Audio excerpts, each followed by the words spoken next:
Ser Podcast. En esta nueva edición del verano de ¿Y tú qué miras? Vamos a arrancar con un programa especial. Me van a acompañar Samantha Hudson y Eduardo Rubiño para hablar de las series y la vida, de todo aquello que en el audiovisual nos emociona, nos interpela y nos representa como colectivo, porque además estamos en la Semana del Orgullo y este ha sido un año fundamental en el audiovisual para todo ese contenido. Además podrán saber más cosas de todo esto en la crónica sobre este programa que publicó en el HUF.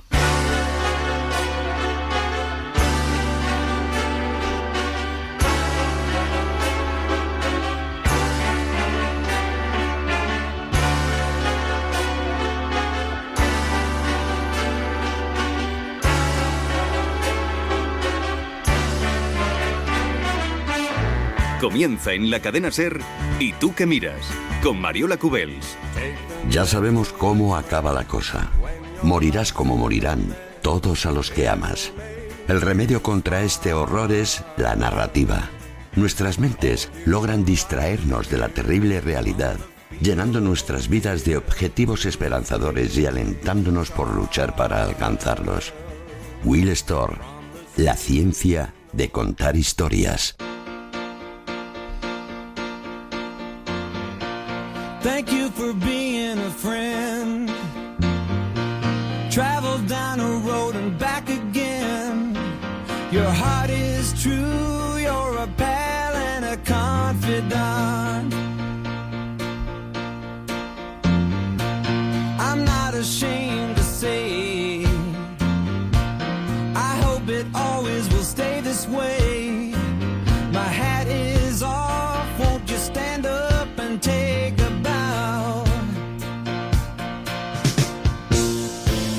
And if you threw a party, invited everyone you knew, well, you would see the biggest gift would be from me, and the card attached would say thank you for being a friend. Bienvenidos a ¿Y tú qué miras? Volvemos, una nueva temporada. Vamos a estar todo el verano con ustedes, todos los domingos de 7 a 8 de la tarde. Y hoy tenemos un programa especial porque vamos a dedicarlo a las series y a la vida. Sin las narraciones de ficción ya no podríamos explicar el mundo, como todos sabemos, y costaría mucho condensar lo que sucede en todas partes, hacerlo llegar a todos los lugares. Somos más sabios después de ver una buena serie que nos interpela, que nos atañe, que nos cuenta, y sabemos más cosas después. Podemos pensar mejor, reírnos mejor, podemos emocionarnos, podemos conmovernos, sentirnos parte. Y podemos conversar e imaginar otras realidades y empatizar con ellas. Así que hoy, en ¿Y tú qué miras?, vamos a recorrer el panorama de ficción propia, la que llevan a cabo los creadores de aquí, que desde lo local construyen historias universales. En las series y la vida vamos a abordar las turbulencias adolescentes, el complejo mundo LGTBI+, el maltrato, los abusos, la violencia, el amor, el desamor.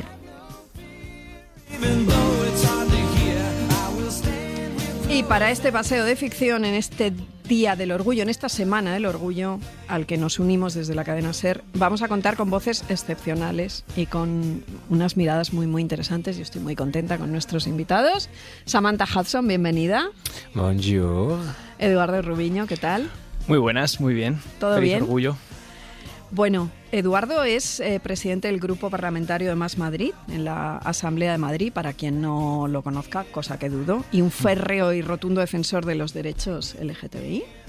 Y estoy muy contenta de que estés aquí. Aceptó a la primera, no nos conocíamos. No, vamos, yo contentísimo. Me dijo que sí, le expliqué y aceptó el reto, con lo cual estoy encantada de que estés aquí. Samantha es artista, todos la conocéis, es disidente de género, icono queer, referente de la generación Z, multidisciplinar, es estrambótica, es travesti, es popstar, es una mujer excepcional. Bienvenida, Samantha.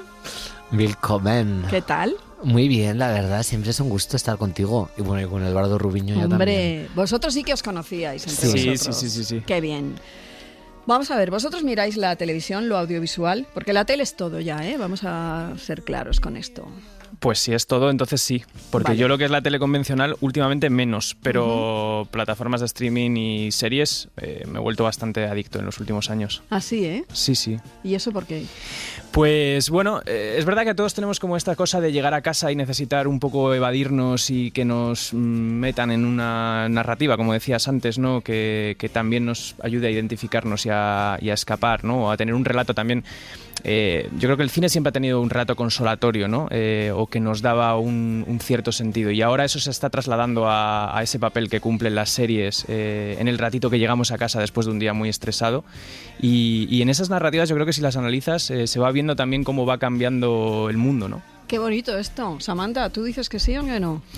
A que a ver serios, a que cambie el mundo las narrativas. A que esto te lo preguntaba antes fuera de antena. ¿Cambian las miradas o qué? Yo creo que es un juego de toma y dale. O sea, no sé qué fue primero, si el huevo o la gallina. Entonces no sé si son las narrativas las que cambian el mundo o si es el mundo el que cambia las narrativas. Desde luego las historias son un reflejo de la realidad, pero también la realidad es un reflejo de las historias. Pero yo creo que va primero el compás y el ritmo social y después las historias que nos cuentan desde el audiovisual. Dime una cosa, ¿tú crees que el audiovisual se ha portado bien con tu colectivo, Eduardo? Bueno, yo diría... ¿Empiezo yo? Sí, bueno, lo que queráis, sí. No, yo creo que durante muchos años no se ha portado bien, claramente. De hecho, yo creo que las primeras apariciones del colectivo LGTBI en el cine y en el mundo audiovisual eran ligadas o bien a lo ridículo, o bien a lo monstruoso, o bien a lo que se tiene que apartar. Y en todo caso, incluso cuando se empezó a incorporar otra serie de narrativas sobre las personas LGTBI, eran todas ligadas a la tragedia, siempre a un destino terrible, siempre acababan muertos los personajes o sufriendo una especie de consecuencia bíblica por no se sabe por qué. Y creo que es desde hace muy poquito que estamos empezando a ver una gran diversidad de contenidos audiovisuales en muchas plataformas que ya cuentan otra serie de cosas y que incorporan más la cotidianidad de las personas LGTBI con sus problemas, con sus contradicciones, pero de una manera más natural. Más natural, eso es verdad. completamente. No sé si, Samantha, ¿tú tienes esa misma mirada? Yo pienso un poco igual, la verdad. Creo que el problema ha sido que siempre los medios de producción y la gente que estaba a cargo de pilotar esas narrativas eran personas completamente ajenas al colectivo LGBT. Quizás que ni siquiera habían tenido una amiga lesbiana en su vida, que eso suele pasar mucho. Entonces, claro, ponte tú a hacer una Eso es película muy difícil, ¿eh? de lesbianas, pues la vida de Adele, que es la vida de Adele. Entonces, al final, claro, cuando no conoces algo tienes que recurrir a una emoción muy hiperbólica para entenderlo de alguna manera o poder abordarlo, porque cuanto más metida estás en el ajo, más capaz eres de sacar los matices, ¿no? Y ofrecer un retrato pues más personalizado. Pero si eres ajeno a todas esas experiencias, recurres a elementos muy simples en el audiovisual y a la hora de redactar un guión, como es pues el ridículo, el humor, la pantomima más burda y más absurda, la tragedia más bíblica, como has dicho tú, ¿no? Más categórica, más extraordinaria, y si no también pues a la fetichización, que para algunas personas que están a cargo de esas producciones es el único atisbo y la única imagen que existe en sus cabezas de las personas LGBT. Veas el caso de la vida de Adele, ¿no? Que sexualiza demasiado esa pareja de amor lésbica, a las personas trans, que o eran ridiculizadas o acababan fatal o eran vistas como una femme fatal, ¿no? Como un ser ambiguo, una hermafrodita del futuro sexy, siempre extendida entre ese glamour de Hollywood, pero también chabacana, porque la mayoría eran prostitutas. Y que venía a confundir al hombre hetero que estaba en el bar y descubría... Sí, se nota mucho que no es una visión auténtica, sino que viene de un imaginario que es el que tú has asimilado como real, porque eres una persona que no está en contacto con esas experiencias, y eso es evidente para las personas que sí somos Claro. esos personajes que se intentan recrear, ¿no? Por supuesto, mi madre pues ve a una travesti en la gran pantalla y se piensa que son así. Claro, luego cuando su hija de repente se llama Samantha Hudson, pues echó las manos a la cabeza y digo, pero ¿qué me espera, por favor? Claro, por eso decía yo lo de la representación, claro, es muy importante, sobre todo para crear referencias referentes.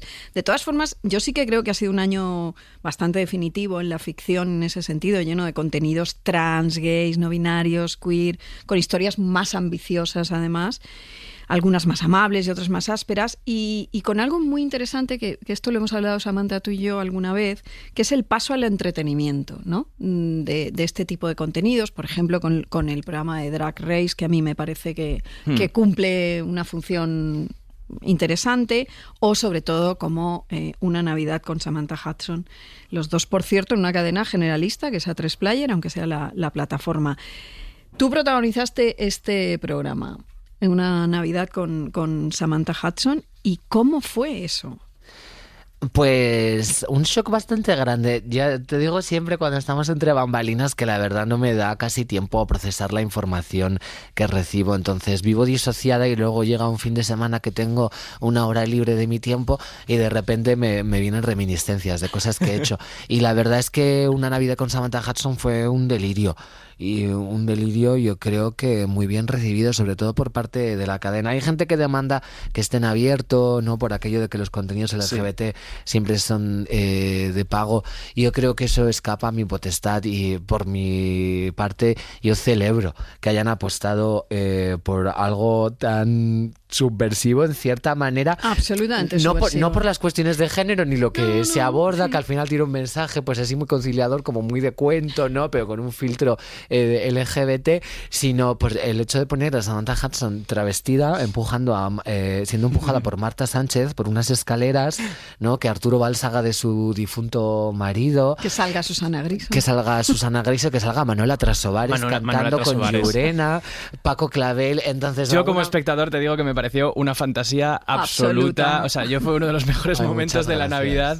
Claro, entonces... Y sí, ojalá estuvieran abierto y lo emitieran. Uno de los mejores momentos de la Navidad. Esta frase está pidiendo mármol. Por supuesto, Eduardo. sí. Fue un milagro de la Navidad. No tengo ninguna duda. Pero sí, yo me quedé sorprendida, ¿sabes? De que dijeran, sí, venga, Pepe Villuela haciendo de su chofer, ¿por qué no? Y que le dieran promo. No, era un hallazgo de espacio. Por eso a mí eso me parece más interesante, incluso apostar por el humor también de esa manera amable, ¿no? Y meter esos contenidos ahí en esa plataforma que no sería, digamos, en la que tú esperarías un producto como este. Claro. Dejadme que vayamos con un repaso. Hemos tenido un gran narrarse a sí mismo con Maricón Perdido, la serie de Bob Pop. Robert, ¿tú eres marica? Creo que sí. Pero no sé, tampoco estoy tan seguro. Yo sí estoy segura. ¿De lo que soy yo o de lo que eres tú? No, de que a mí no me gustan las chicas. Me parece que a mí tampoco. ¿Y no te da miedo? El que... Pues no conocer a ninguno como tú, digo. Ya los conoceré. Esta serie multipremiada revolucionó absolutamente el panorama durante la emisión. Y tenemos al creador y al querido amigo Bob Pop. Bob, buenas tardes, ¿qué tal? ¿Cómo estás? Muy buenas tardes, ¿cómo estáis? Pues aquí estamos, con Samantha Hudson y con Eduardo Rubiño, que les conoces bien. Los conozco bien y los quiero, ¿qué tal? ¿Cómo estáis? Muy buenas, Bob, muy bien. Ay, oye, enhorabuena por la serie, que Sí. yo la vi tarde, es tan bonita. ¿Verdad? Es preciosa. Muchas gracias. Sí, Además, Samantha, tú compartimos director, además. Ya, es verdad, claro. Es verdad. Claro. El de Una Director. Navidad con Samantha Hudson. Alejandro, No me había dado sí. cuenta. Pero era el director del especial. Sí. Era el director Claro, del Alejandro especial. Marín. El creador es Bob, Exacto. pero el director era Alejandro. Marín.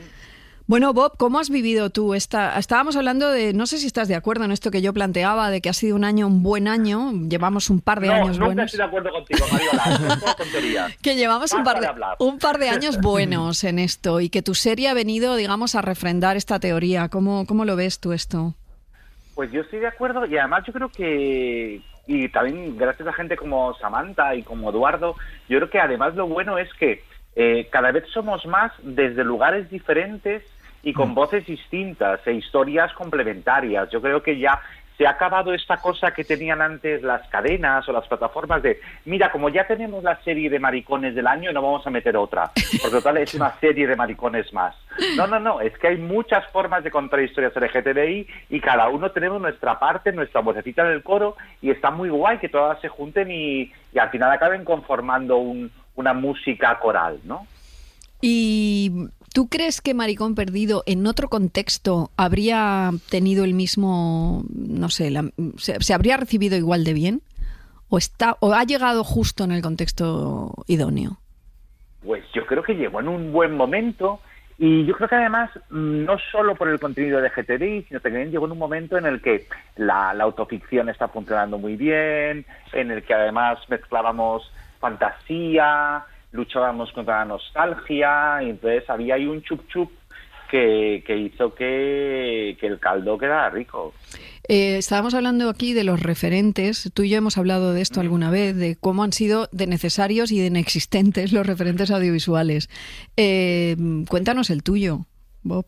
Pues el mío, ya sabes que yo te lo conté a ti en primicia, pero el mío, claro, que yo soy un niño marica de una generación ya que tiene sus añitos.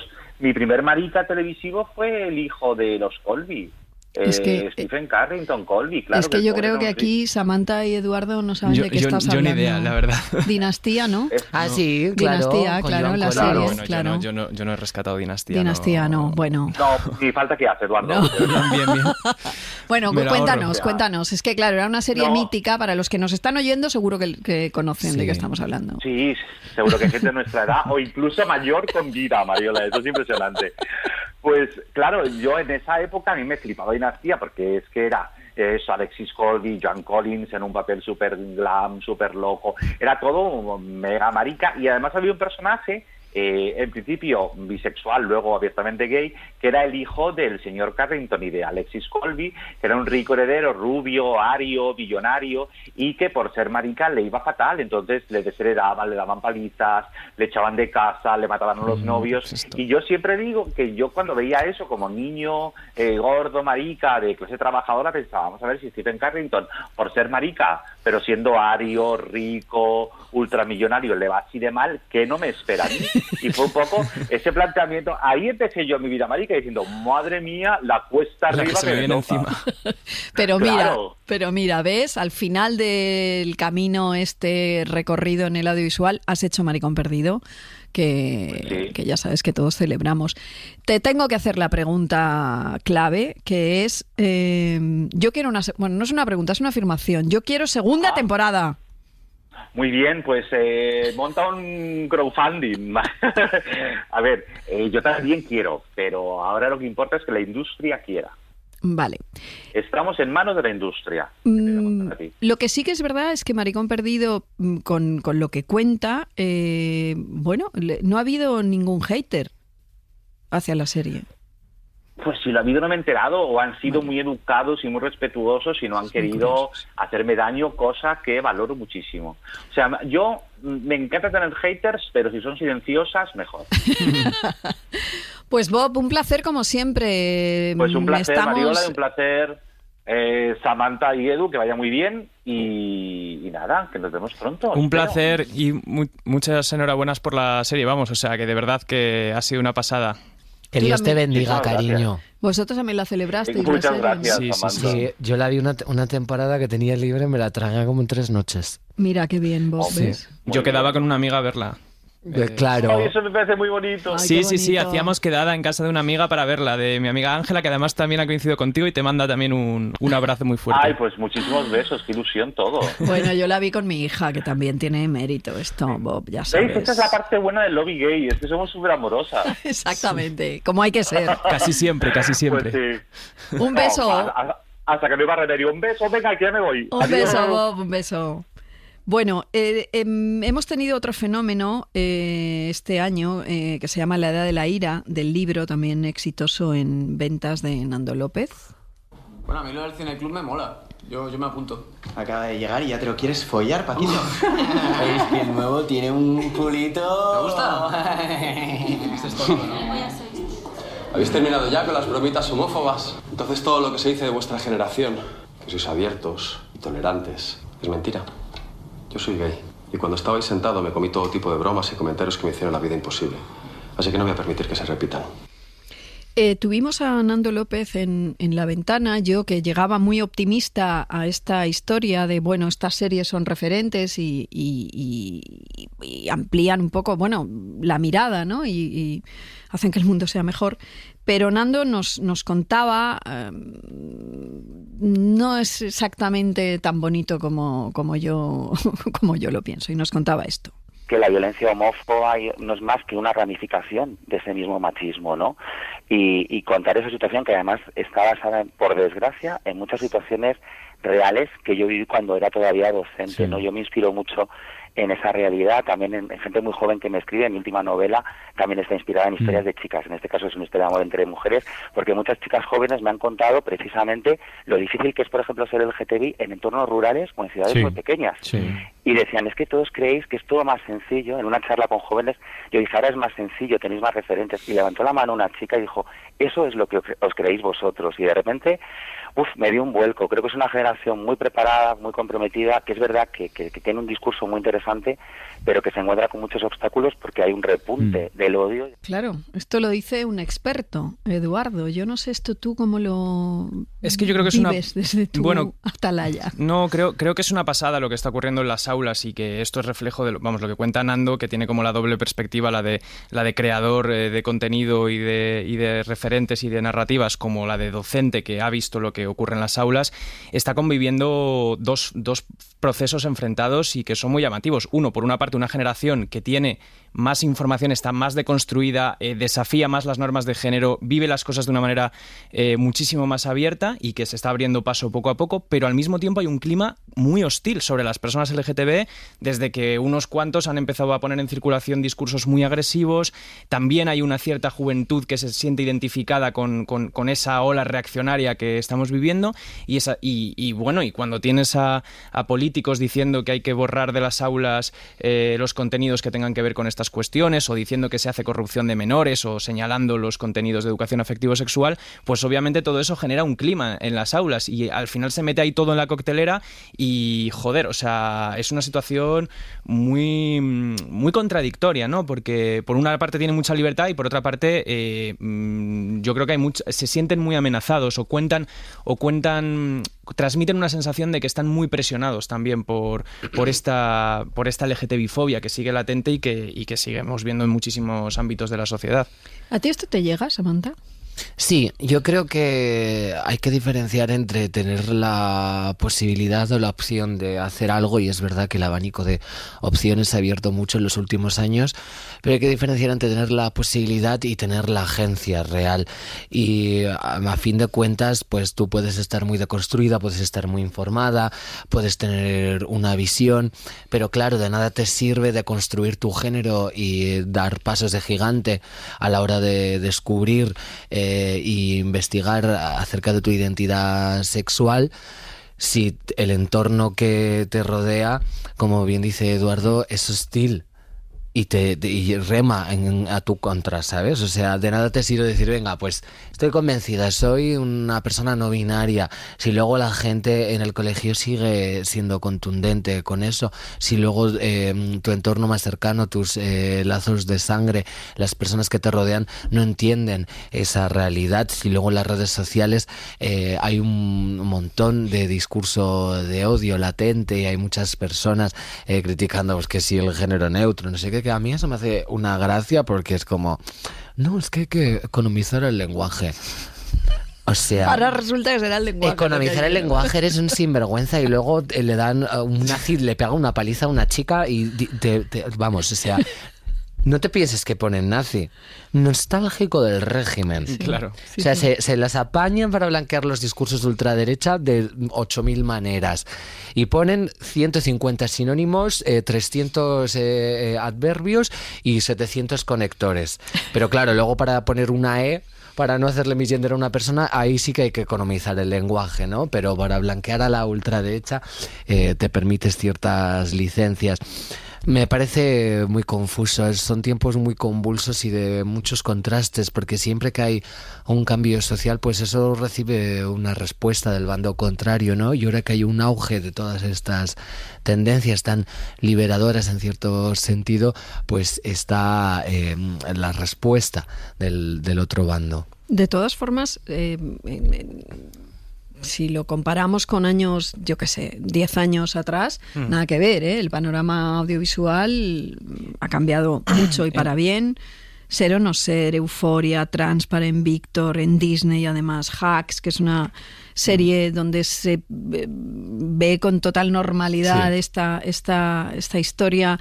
Recuerdo especialmente It's a Sin, que comentábamos esto en HBO, que es una serie británica conmovedora, si no la has visto, Tamara. Que contaba los duros años del comienzo del SIDA, que además estaba a cargo de Russell Davies, que ya creó en 1999 la ficción británica Queer as Folk, pionera en su momento. Yo creo que esta serie es importante para lo que estamos debatiendo. Tengo que preguntárselo. ¿Sabe cuál es la causa? No. Mucho me temo que hay infección, porque su hijo tiene SIDA. Es evidente que ha contraído el HTLV3 o VIH. Pero, ¿usted sabe cómo? ¿Colin le ha dicho algo? ¿Ha oído hablar del SIDA? Sí, ¿he oído qué? Es la enfermedad que le causó la muerte a Rock Hudson. El SIDA se asocia a la población homosexual masculina. ¿Colin se va a poner bien? Como ya le he dicho, es incurable. Claro, tú decías, Samantha, algo muy interesante, y es que tu madre ve a un travesti en una determinada ficción y luego piensa, Dios mío, por eso las series han de contar la ficción, han de contar la vida y han de contar las cosas, ¿no? Para que eso cree, una determinada manera de estar en el mundo, Eduardo. Yo no sé, esta serie tú la viste, ¿no? Queer as Folk, sí. No, digo la de It's a Sin, es del mismo creador. Bueno, It's a Sin desde luego que sí, y me parece además, ha habido varias series, también está Pose, por ejemplo, que habla también de toda esa subcultura del ballroom, también muestra como un foco que no es el de los hombres blancos, gays, adinerados en Nueva York, sino precisamente gente que estaba en unas circunstancias muchísimo peores y de hecho cuenta, yo creo que de una manera excepcional, cómo esas primeras respuestas comunitarias ante un fenómeno como el SIDA, donde la respuesta colectiva de la propia comunidad LGTB fue la vía de escape y la vía de esperanza y de salida para muchísima gente, y creo que hacen falta series como esa o como It's a Sin que cuentan también la memoria del colectivo que tenemos derecho a transmitir a las siguientes generaciones, y que si no se cuenta mediante productos audiovisuales tan potentes como estos, se va a perder. Y al final, no sé, es verdad que yo creo que hay una necesidad de todos de acceder a esas identificaciones. Ahora mencionábamos Queer as Folk, recuerdo perfectamente ser muy pequeño, no tener mucha noción ni siquiera de mi propia orientación sexual, y recuerdo ver Queer as Folk como con fascinación y a escondidas, porque en el fondo me daba muchísimo morbo y curiosidad todo lo que veía en esa serie. Y creo que hay muchísimos adolescentes esperando encontrar esas fuentes de identificación que muchas veces no tienen en su propia casa, porque uno no elige la familia en la que nace. A veces naces en familias súper abiertas que te lo dan todo fácil, y otras veces pues naces en familias que es que puedes nacer en la familia de Rocío Monasterio y que te lleve a una terapia de conversión, ¿no? O sea que... Bueno, en esto los dos habéis sido bastante afortunados, ¿no? Samantha, ¿tú también? Sí, la verdad es que mis padres siempre actuaron de la manera más sensata, y es que ante algo que desconoces, pues cierras la boca y te quedas al margen. Claro, porque a veces pues tienes un impulso tan paternalista de ayudar, ¿no? De siempre, pero... Los padres muchas veces no saben ni por dónde empezar. O sea, es que no saben ni por dónde empezar ni con ellos mismos. Entonces, ¿qué vas a...? Que si no sabes ni lo que es una travesti, ni el género no binario. No sabes de qué va el transformismo. O sea, no entendían nada y sin embargo me consentían todo. Y yo he hecho verdaderas barbaridades que luego las cuento en los podcasts, en mis intervenciones, y ellos saben todo y no me han hablado al respecto, porque de alguna manera se fiaban de mí y hasta que no tuvieron las herramientas no intentaron de alguna manera ayudarme. Es verdad que no hubo un apoyo de familia ideal, ¿no? Como los amigos de It's a Sin, que sí que estaban ahí, que le daban consejos, que se interesaban. Ellos se quedaron al margen, pero bueno, he tenido mucha suerte porque... Hay muchas familias que responden de una manera más violenta. Y fíjate que cuando vi It's a Sin pensé, Ah, bueno, mira, claro, es que esto ya está como, en cierta manera pensé incluso que estaba muy manido todo ese tema, y sin embargo me puse un punto en la boca porque hace nada ha ocurrido prácticamente lo mismo con la viruela del mono. Vamos. Con todos esos titulares grotescos hablando de homosexuales, ¿no? De saunas gays, relacionando esa infección, y ha pasado hace menos de un mes. Claro. Entonces nunca sabes cuándo vas a volver hacia atrás, y eso es algo que ocurre mucho con la representación LGBT, que siempre la gente del mainstream se aburre o no lo ve importante, o como decía Bob Pop, ¿para qué vas a hacer otra serie de maricones si ya tienes una? A mí en el caso de la música me lo dicen mucho, siempre mis comentarios favoritos son los de hombres enfadados de 40 años que dicen que yo no hago nada nuevo. Te creerás que nadie ha transgredido en este país antes que tú, ¿no? Sí, eso yo lo hacía Fabio McNamara a los 80. Primero, que solo conoces un gay. Efectivamente. Solo conoces a un gay y ni siquiera sabes nada de Fabio McNamara. O sea, sabes quién es de pura chiripa porque te flipaba Madrid en los años 80 y te gustaban los hombres gay y estaba ese tío ahí de rebote. Y segundo, a lo mejor para ti solo hace falta un referente en 40 años, ¿sabes? Pero es que eso no es tan ti tomar esa decisión, y sobre todo que, jope, yo estoy hasta el puto chocho de ver a hombres heterosexuales blancos con historias de amor romántico, monógamas, una detrás de otra. ¿Cuántos Alejandro Sanz ha habido a lo largo de la historia? Y David Bustamante y Manuel Carrasco se llama. O sea, ¿cuántos cantantes iguales ha habido durante siglos y siglos y siglos? O sea, y a esos, claro, no dices, no, es que este hombre heterosexual ya lo he visto antes. Porque esa es la norma, y porque, claro, lo otro es la Mira, excepción. no había pensado Lo nunca. otro es la excepción. No había pensado nunca en utilizar esto como argumento contra lo de no, es que esto ya lo han hecho. Lo uses siempre, es como, bueno, pues a lo mejor ya se ha hecho, pero déjame que lo repita, porque hay gente que no conoce esos referentes y tiene derecho a vivir las mismas experiencias, a recibir los mismos mensajes desde otro filtro, que a lo mejor no es nada innovador, pero siempre va a ser algo distinto, ¿no? Porque al final surge en otra época y los códigos y los lenguajes que operan son completamente diferentes. ¿Hay similitudes entre Fabio McNamara y Samantha Hudson? Pues quizás, pero no me atrevería a decir que lo que yo he hecho ya lo ha hecho Fabio McNamara, ¿sabes? Para empezar, porque no hemos nacido en la misma época. Claro. Entonces, y estamos en contextos distintos. Y que sobre todo que si haces ese reproche, pero también le reprochas. A ver, que os parecéis como un huevo una castaña, o sea, no tienes en nada. que ver con Fabio McNamara. Claro, yo lo digo por no desmerecerla a él, y porque al final pues sí que su música tiene ciertos tintes que se pueden... Pero, ¿sabes? Si me reprochas a mí eso, repróchale a India Martínez, que ya eso lo ha hecho Malú antes, ¿sabes? Claro. Repróchale a la gente que está en el mainstream, que eso ya lo ha hecho. O sea, repróchale a la 10ª comedia romántica que salió en los 2000, que eso ya lo había hecho La cosa más dulce, ¿sabes? Nunca hay esa crítica. Porque eso está bien, eso es lo que hay que ser. No importa cuántos contenidos se generen, siempre y cuando favorezcan al orden establecido. En cambio, muchos contenidos disruptivos ya supone un problema, porque se ve como una dictadura, como incluso lo llaman moda y tendencia. ¿Me dirás tú que hay algo que esté más a la moda que ser un tío rancio y misógino, que es lo que más abunda? O sea, ¿cuántos misóginos conoces? Pues un montón. Millones. Yo conozco por lo menos a 3 en mi círculo cercano. En mi círculo cercano. Hombre, que todas son trans. Muchísimos más. Pero quiero decirte, hay mucha gente misógina, hay muchos hombres rancios, hay muchas personas antiabortistas, hay mucha gente facha, hay mucha gente pepera, hay mucha gente liberal en lo económico, y nadie les señala, ni dice que eso sea una tendencia ni una moda, ni nadie dice, no, es que el capitalismo es una tendencia y es lo que se lleva, es porque ahora es cool, es lo que está en boga.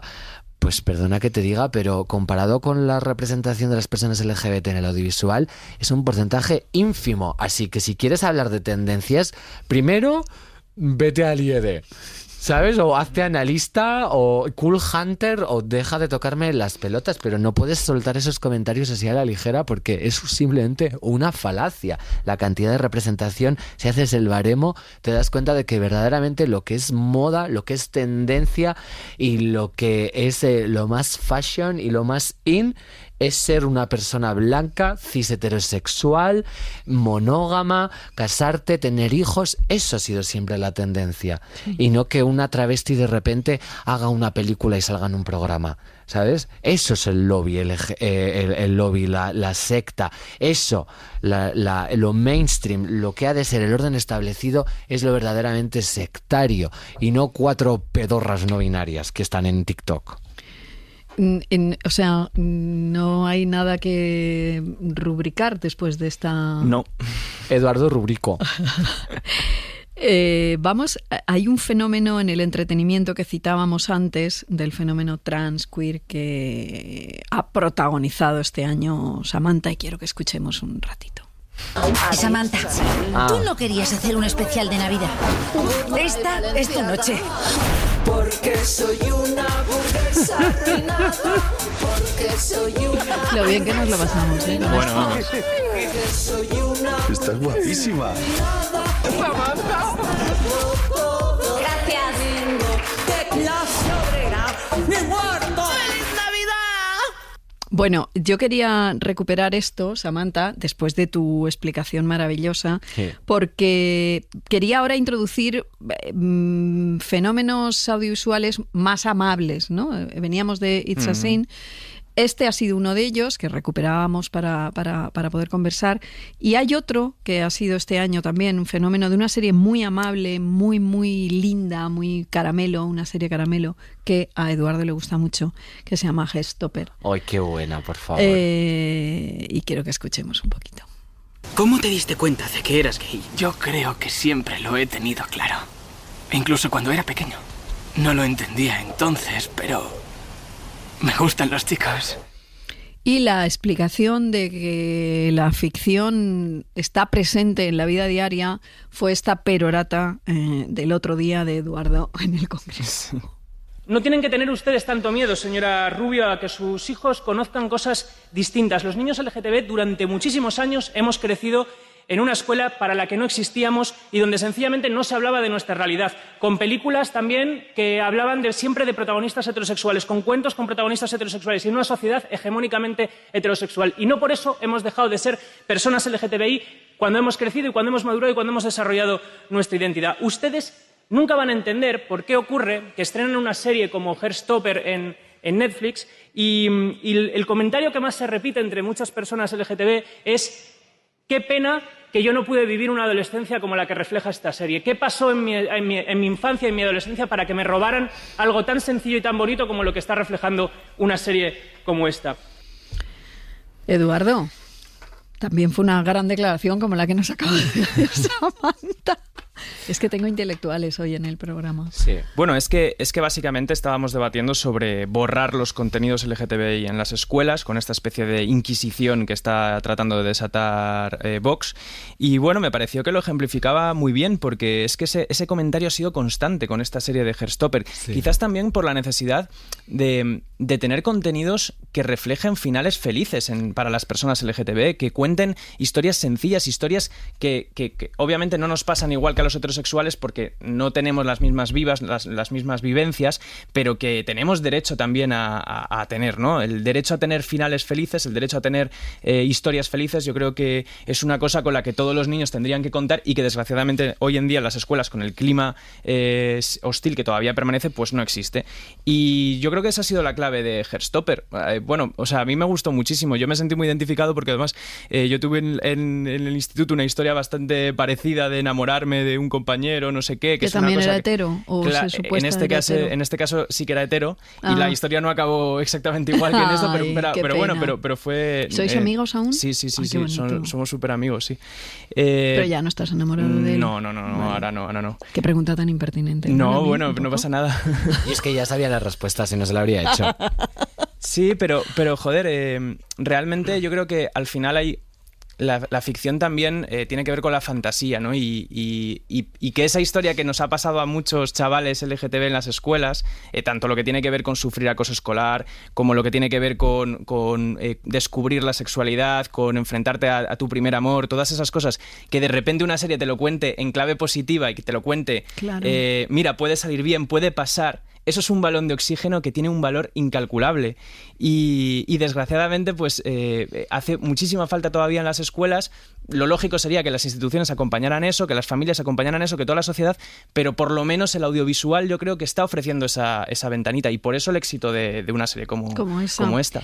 Bueno, yo creo que todas estas ficciones, estos espacios de los que hemos hablado van a estar ya presentes en el panorama audiovisual. Quiero pensar además que no va a haber retrocesos ni ejecutivos mojigatos como de los que tú hablabas, que se niegan a seguir por esta senda. Yo no quiero que os vayáis porque vamos a contar más ficciones y más vida, y me gustaría que os quedarais para conversar sobre ellas, pero vamos a despedir este bloque con la canción, el single, el clip, el videoclip que estrena Samantha esta semana. Sí, claro, estrena Cuéntanos. Una canción. Pues nada, la verdad es que esto no es ni subversivo, ni tiene mensaje, ni nada. Quería hacer un perreo tecnotrónico. Además, el videoclip es de temática medieval. Con lo cual tenéis que verlo. Tenéis que verlo, sí, porque al final yo estoy súper a favor del feudalismo. feudalismo. Estará en nuestra web. Estará en... Que vuelva el feudalismo, ¿sabes? Porque ahora ¿cómo estamos mejor? Yo creo que no. La verdad. Samantha, se trabajaban menos horas en el feudalismo. Sí. Bueno, en fin, este alegato a favor del medievo en clave de reggaetón hay que verlo, perra. Pues, ¿cómo se llama, perra? Soy una perra, si me pide cacahuau digo, y le muevo la colita, perra, si me pide cacahuau digo, dame la pelotita, perra, si me pide cacahuau digo, y le muevo la colita, perra, si me pide cacahuau digo, tírame la pelotita, perra, perra, perra, perra. ¿Y tú qué miras? Mariola Cubells.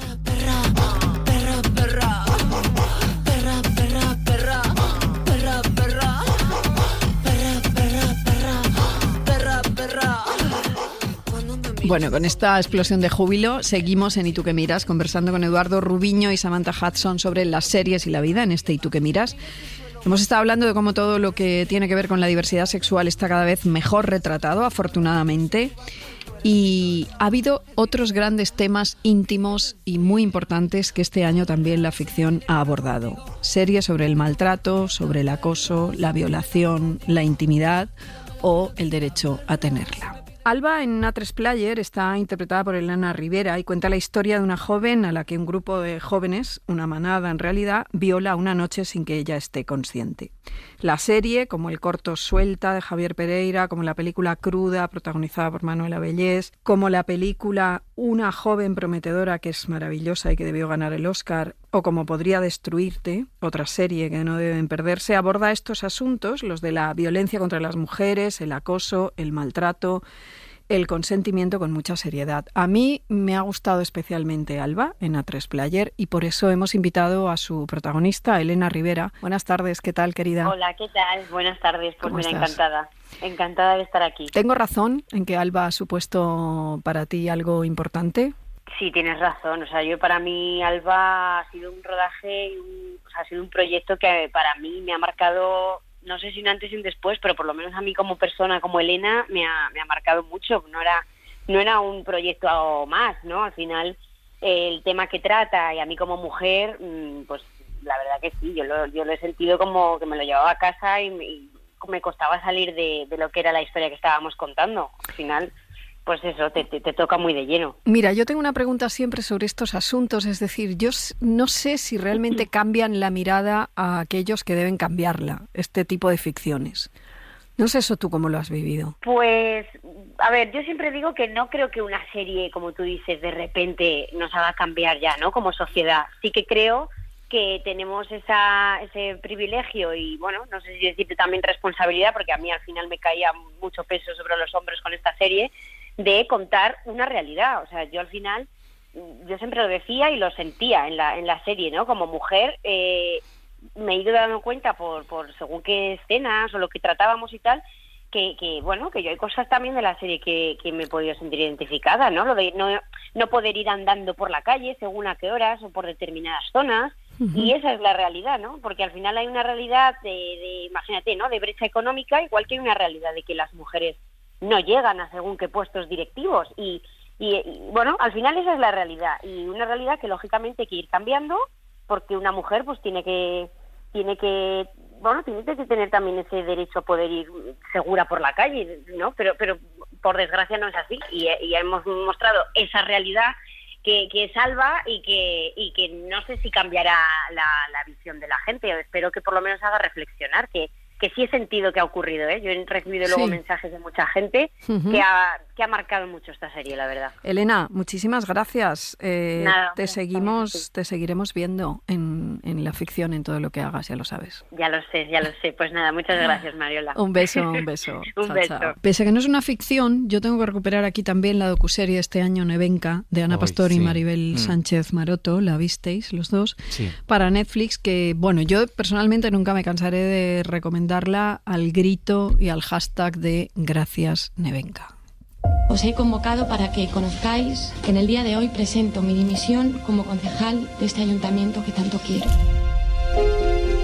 Durante los primeros meses la relación con mis compañeros del grupo municipal llegó a ser de amistad. Muy pronto el alcalde de esta ciudad, Ismael Álvarez, quiso ir bastante más allá.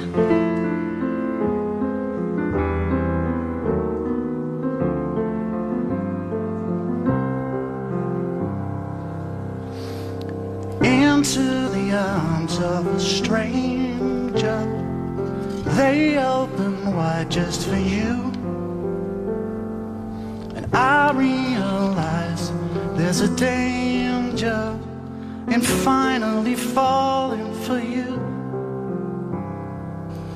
Hemos tenido más ficciones, vamos a llamarlas intimistas, que a mí me han resultado especialmente interesantes y especialmente dolorosas. Yo este año he vivido un año de duelo y he encontrado en la ficción una serie que se llama Días Mejores, de Cristóbal Garrido y Adolfo Valor, sobre el duelo, sobre la pérdida, sobre el dolor de la ausencia, que ha sido balsámica. Yo no sé si esto os pasa alguna vez.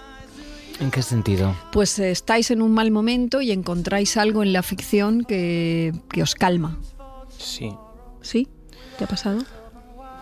Sí, no lo sé. Me venía a la mente una serie que no tiene nada, se llama Misa de Medianoche. Parece, además es como de terror y parece que es muy curioso, pero me acuerdo que en el fondo, lo que tenía de trasfondo esa serie, por ejemplo, era una reflexión sobre la muerte, sobre la aceptación de la muerte. Y contado a través de una ficción casi con vampiros y sangre, pero tenía un mensaje súper potente y estaba filosóficamente, creo que muy bien trazada. Y joder, a mí me resultó muy útil para reconciliarme con un duelo que estaba viviendo en aquel momento. Y no sé, y hacer esto que en el fondo tenemos que recordarnos una y otra vez, que además empezábamos el programa un poco con ello, ¿no? De que, bueno, pues de aceptar la finitud de la vida, ¿no? Exacto. ¿Y tú, Samantha? ¿Esa sensación la has tenido alguna vez? Yo la verdad es que tengo muy pocas catarsis con el audiovisual, pero porque soy una persona muy hermética y sobre todo muy pragmática. Es verdad. Y no me gusta dejarme secuestrar por ninguna emoción. Entonces, ¿pero no te vienes abajo nunca? La verdad es que creo que no. O sea, cuando murió mi abuela es verdad que me puse muy triste, pero también es que era la primera vez que se moría alguien cercano a mí, pero... No, hombre, pero no hablo solo de un duelo, hablo en general. Claro, nunca te vienes abajo por algo que te esté pasando y que digas, esta ficción, esta historia, este momento audiovisual me está recomponiendo. No es que me venga abajo, o sea... No sé, quizás tenga un sistema cognitivo distinto. Yo proceso el sentimiento y digo, venga, maravilla, hija. Esto es injusto, esto no, esto es triste, esto es tal, pero como que no lo exteriorizo, no porque me reprima, de verdad. Y yo a veces veo series, mira, con Heartstopper sí que lloré. Pero, ¿ves? Sí, pero no por el amor, a mí eso me chupaba el coño, la verdad.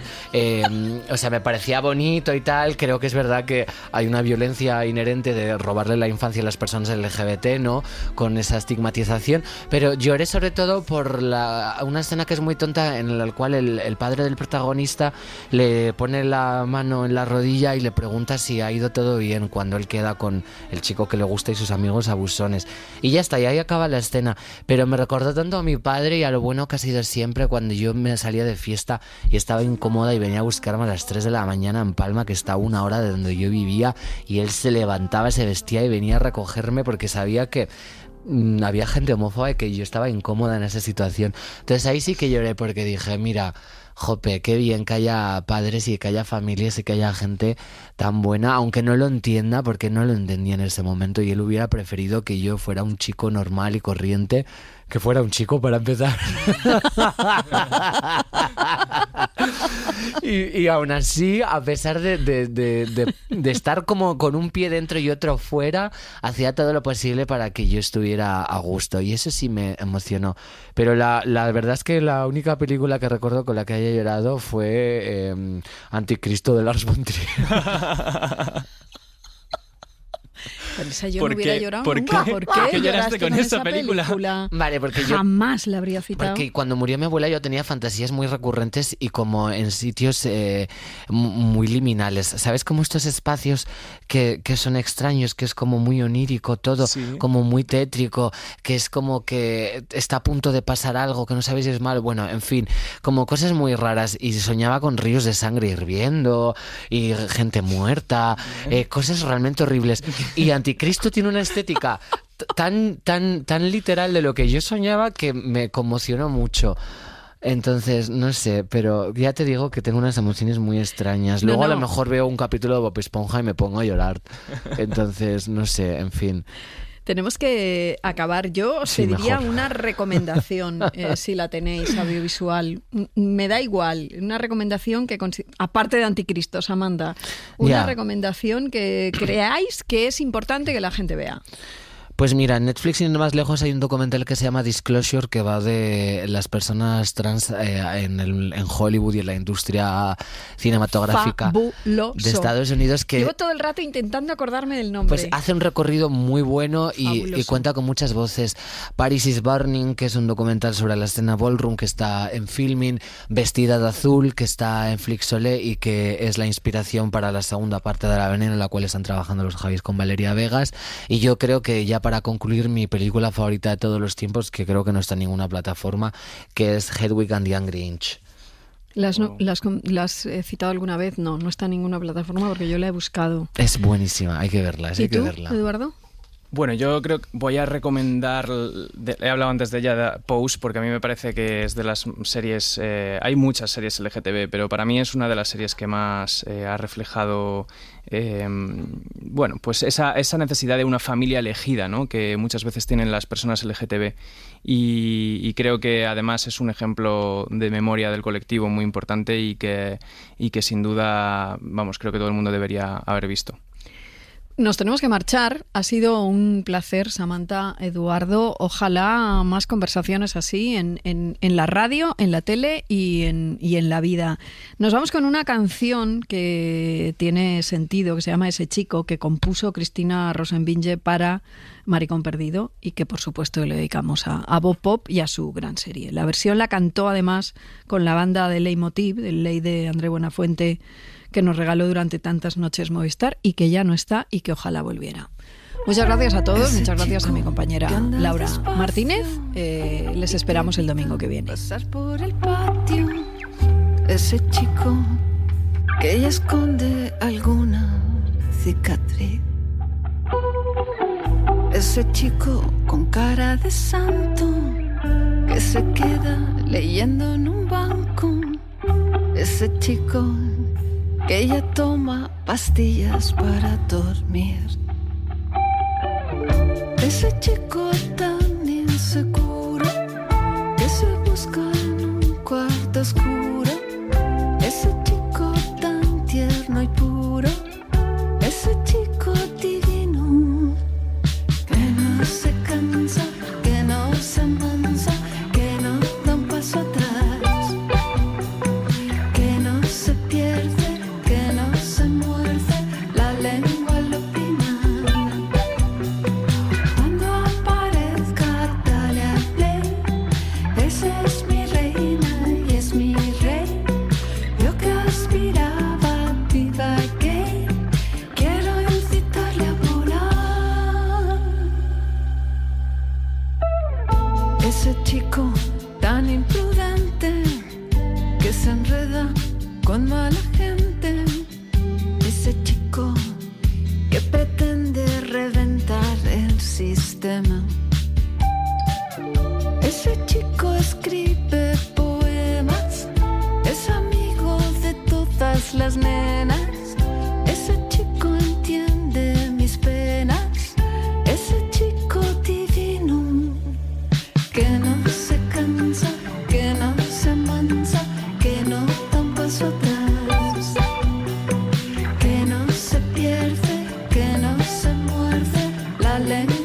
final. Cuando aparezca dale al play, que esa es mi reina y es mi rey. Yo que aspiraba a diva gay, quiero incitarle a volar. Cadena SER. La radio.